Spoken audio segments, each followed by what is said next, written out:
In today's video, I'm going to teach you how to view edit history in Google Docs.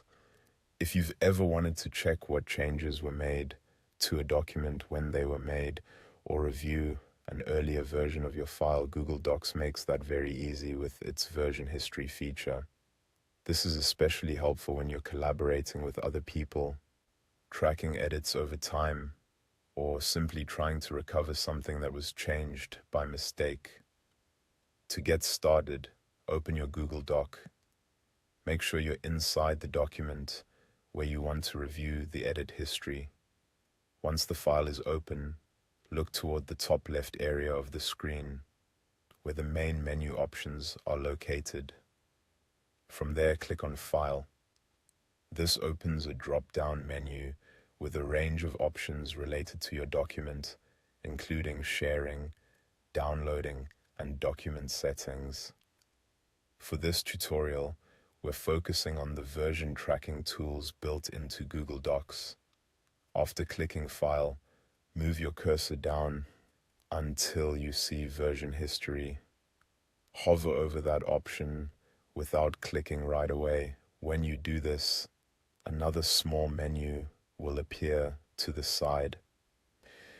This submenu gives you access to the document's history tools, which let you review previous saved versions of the file. Next, click on See Version History.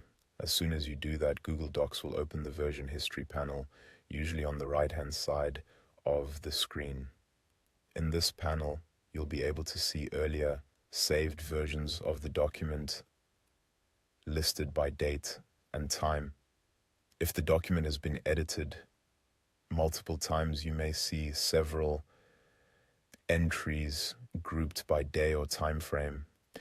When you click through these versions, Google Docs highlights the changes made in each one, making it easier to understand what was added, removed, or updated. If multiple collaborators worked on the document, their edits may also appear in different colors, which can help you identify who changed what. One useful tip is to take your time clicking through different versions so you can compare them carefully. This can be really helpful if you're trying to find a deleted paragraph, verify an edit, or review how the document evolved over time. And that's it. Once you know where to find version history, it becomes a simple but powerful tool for managing your work in Google Docs. Thanks for watching, and I'll see you in the next video.